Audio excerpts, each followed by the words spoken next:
başına.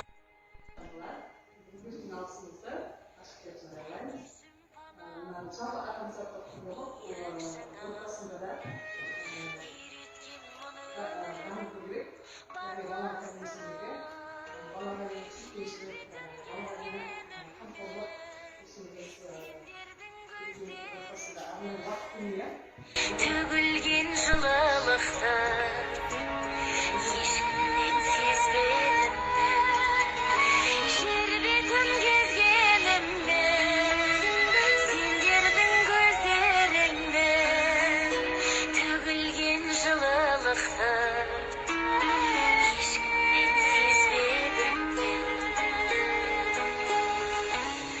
танышым ақ сүт беріп